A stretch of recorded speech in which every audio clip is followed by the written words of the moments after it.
Hi hello नमस्कार सर्वांना. मी अक्षय पुन्हा एकदा माझ्या नवीन ब्लॉगमध्ये तुम्हा सर्वांचं स्वागत करते.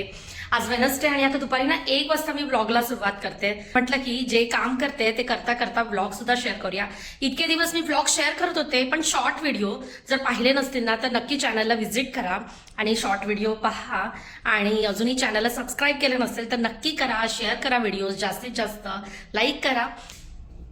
तर इथे आर्विक आणि मी घरी आहे, कारण मुलांना समर वॅकेशन सुरू झालेलं आहे आणि सध्या मोठा प्रश्न असतो की मुलं कंटिन्यू काय करणार, कारण बोर होतात घरात. बाहेर जाण्यासारखं क्लायमेट अजिबात नाहीये, उभं सुद्धा राहू शकत नाही, इतकं प्रचंड ऊन आहे. म्हणजे तुम्ही जसे खाली उतराल ना बिल्डिंग मधून तसं डोळ्यातून घळाघळा पाणी येतं, इतकं ऊन आहे प्रचंड. मग मुलं काही ना काही आपल्याला बिझी ठेवावंच लागतं. तर आर्विक इथे हे त्याचे हे असे, हे आपल्या वेळी पण असायचं ना गेम, हा असं ह्याच्यावरती मंकी ठेवायचा ना आर्विक, आणि मस्त असं उडवायचं. दाखव बरं कसं.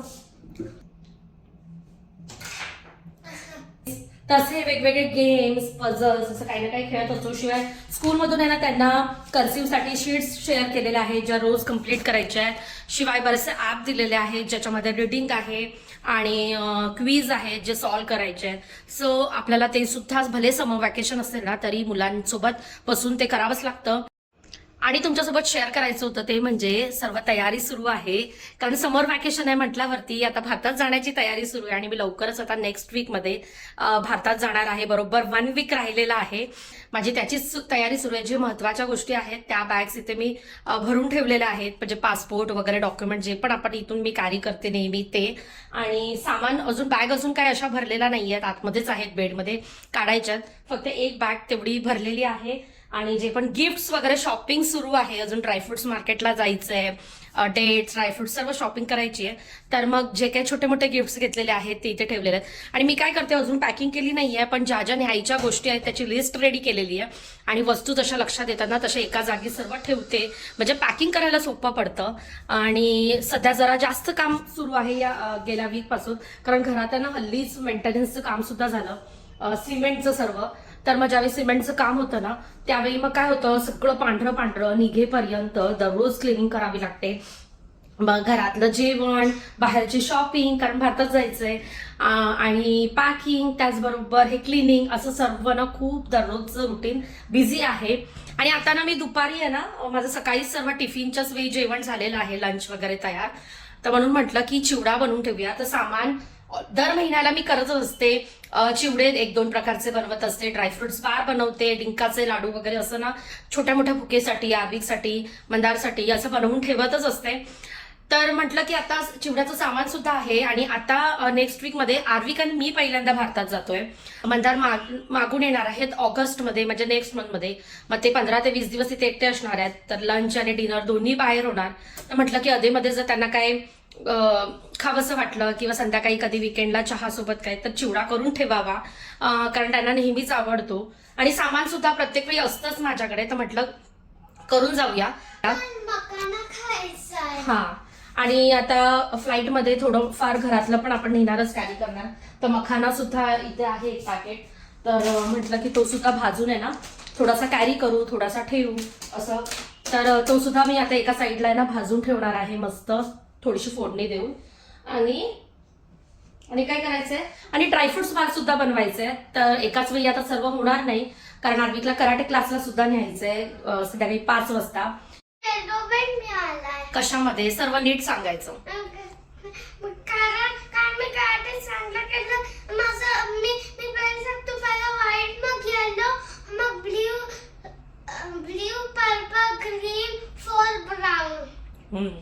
म्हणजे तो सांगतोय की किती बेल्ट्स आहेत कराटेमध्ये.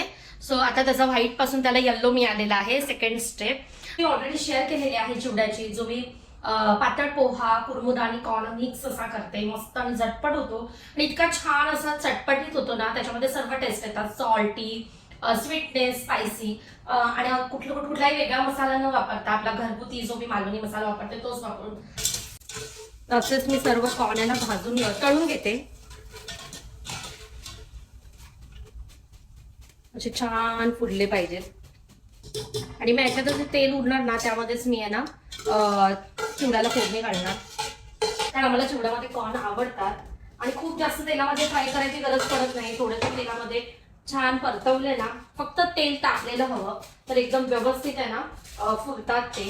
असंच आहे ना, मी आलूसाठी वेगळा चिवडा करते एकदम हेल्दी. मग त्यासाठी आहे ना हे फ्राय केलेले कॉर्न एकदम कमी ऑइलमध्ये, मखाना, कुरमुरा आणि आपले जे अख्खे चणे असतात भाजलेले, म्हणजे अख्खे टरफला सोबतचे, ते टाकते. शेंगदाणा, काजू, बदाम, त्याच्यानंतर सीड्स, सनफ्लावर, पंपकिनच्या, असं करून एकत्र मस्त आहे ना तुपाची फोडणी देऊन चिवडा करते. तर तो एकदम हेल्दी होतो आणि मुलांना आवडतो सुद्धा. आणि चिवड्याचं सामान नेहमी मी म्हणजे संपलं ना की लगेच आणून ठेवते. तर इथे हा पोहा म्हणतात इकडे, हा 200 ग्रामचं पॅकेट फक्त 2 दिरामला मिळतो. तेल तापलंय त्यामध्ये ना, म्हणजे प्रत्येकाच जण आपल्या आवडीनुसार टाकतं. तर थोडीशी राई म्हणजे तुंगोरी आणि जिरं छान तडतडलं ना, हे फक्त टेस्ट एक छान फ्लेवर येण्यासाठी थोडं थोडंसं. आणि इथे ना मी कढीपत्ता आणि मिरची स्वच्छ धुवून आहे ना थोड्या वेळानं वाळवली, जेणेकरून आहे ना त्यातलं ओलसरपणा पूर्ण निघून जाईल. तर इथे मी 4 मिरच्या घेतल्या होत्या आणि कढीपत्ता घेतलेला आहे एवढा, जो टॉवेलमध्ये पुसून छान स्वच्छ करून घेतलाय. आणि आता कुठलेही मेजरमेंट न करता, कारण घरीच खायचं आहे, त्यामुळे अंदाजे आपल्याला आवडीनुसार सर्व ऍड करत जायचं. ही भाजलेली डाळ टाकते.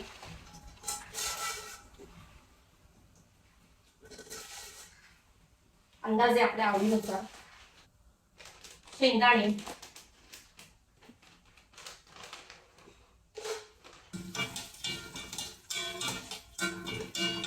चांगले 1 मिनिट आहे ना परतवून घेते. इथे काजू आणि बदाम आहे ना हाफ हाफ करून घेतलेले आहेत, ते सुद्धा घालते. सुकं खोबरं सुद्धा मी टाकत असते, पण आज मी आता सिंपलच करते झटपट, नाहीतर सुकं खोबरं सुद्धा कापून टाकते. आणि इथे आहे ना पातळ पोहे मस्त चाळणीत घातलेले आहेत आणि थोडेसे चाळते, स्वच्छ करते आणि मग घालते. आणि गॅस बंद केल्यानंतरच मनुके घालायचे, कारण मनुके मग ते फुटतात आणि जळतात लगेच.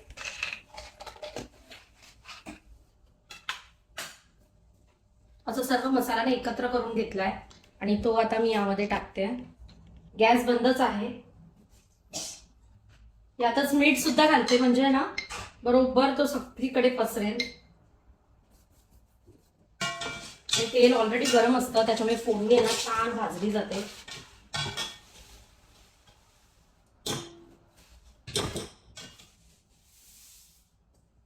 फक्त पातळ पोहा आणि कुरमुरा जे घातलाय तो मस्त मिक्स करून घेतल्यावरती मग मका घालते, म्हणजे ना मिक्स करायला छान जागा मिळते.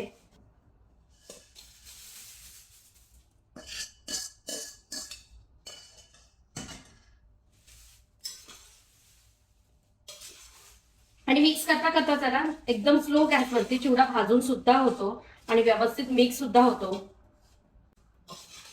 आणि आता 15-20 दिवस जेव्हा मंदार एकटे असतील ना, त्यावेळी लंच डिनर हे सर्व बाहेरच होतं. विकेंडला घरी असतील तर कधी ऑर्डर करतील किंवा घरी बनवतील, त्यांना सुद्धा येतं बऱ्यापैकी. पोळं येतं, टोमॅटोची चटणी, भाजी वगैरे असं काही ना काही करतात ते, ऑमलेट वगैरे.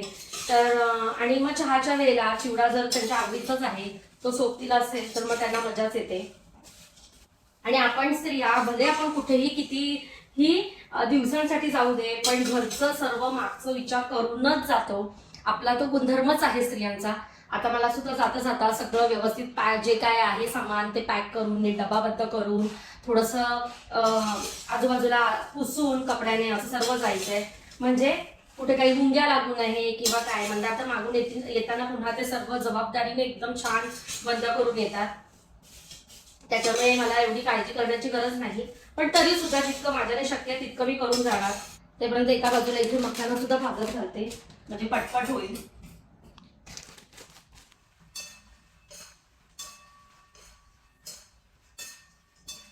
मखाना आधी ना भाजून घेणार, म्हणजे थोडेसे रोस्ट करून घेणार क्रंची होईपर्यंत, आणि मग फोडणी देणार, म्हणजे त्याचा मसाल्याना जळत नाही.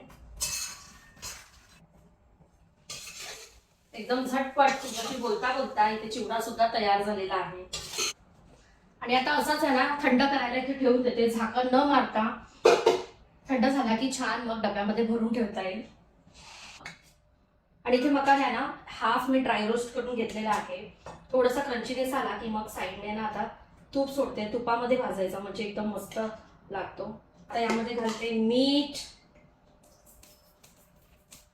हळद घालते आणि एकदम मसाला म्हणजे एकदम किंचित म्हणजे रंग यावा म्हणून यामध्ये मी ना चाट मसाला सुद्धा ॲड केला थोडासा, ज्याचा व्हिडिओ स्किप झाला. मसाला, सॉल्ट, शुगर यामुळे मस्त चटपटीत टेस्ट येते. अशी पिठी साखर घालते टेस्टसाठी फक्त. आणि मस्त आता ना एकदम स्लो गॅसवर रोस्ट करायचे, म्हणजे त्यावरचा मसाला सुद्धा जळत नाही. हो. आणि मखाना करते, भाजते म्हटल्यावरती खाली लुडबुड करणारा पाहिजेच, कारण मखाना आवडीचा आहे. कोणाच्या? तुला कसं वाटतं आरवी तुझं समर वॅकेशन? काय काय करणार आहे आता वॅकेशन मध्ये? आता इंडियाला जाणार आणि एन्जॉय करणार, आजोबांसोबत खेळणार. तू एक्साइटेड आहेस? हा. आणि तू काय करतोय दररोज? काउंटडाऊन लावलाय त्याने, डेज काउंट करतो. 4 डेज 5 डेज बाकी आहेत मम्मा जायण्यासाठी, म्हणजे 1 महिना आधीपासून त्याचं काउंटडाऊन सुरू झालेलं आहे ना. इव्हिनिंगला ब्लॉग कंटिन्यू करते आणि आर्विकला आता कराटेला सोडायला जाते. आर्विकचा कराटे क्लास ना घरापासून अगदी जवळच आहे, त्यामुळे येऊन आहे ना मी 1 तासात आहे ना डिनरचं बरंचसं प्रिपरेशन करून जाते पुन्हा त्याला आणायला. पण आज मला करायचं होतं ड्रायफ्रुट्स बार. इथे सर्व ड्रायफ्रुट्स आहे ना मी खलबत्त्यात कुटून मस्त तुपात भाजून घेणार. सेम प्रपोर्शनमध्ये खजूरसुद्धा तुपात भाजून सॉफ्ट करणार आणि एकत्र सर्व करून त्याचं रोल करून फ्रीजमध्ये सेट करायला ठेवणार आणि मग थोड्या वेळात त्याचे बार कट करणार. तर लवकरच मी भारतात जाते आहे, तर मंदार मागून येणार आहे. तेपर्यंत त्यांच्या छोट्या मोठ्या बुकेसाठी, शिवाय भारतात गेल्यानंतर मी माझ्या कामांमध्ये बिझी होते, पण आर्विकला आई सांभाळते. मग त्याला कधी छोटी मोठी भूक लागली तर झटपट हेल्दी असं देण्यासाठी काही कॅरी करणार आहे. आणि ते सर्व करता करता आजच्या ब्लॉगमध्ये तुमच्यासोबत एकूण 3 रेसिपी शेअर केल्या: चिवडा, मखाना आणि ड्रायफ्रुट्स बार. कसा वाटला आजचा व्हिडिओ? आवडला असेल तर लाईक, शेअर, सबस्क्राईब करायला विसरू नका. पुन्हा भेटू नवीन ब्लॉगमध्ये. तेपर्यंत काळजी घ्या. बाय.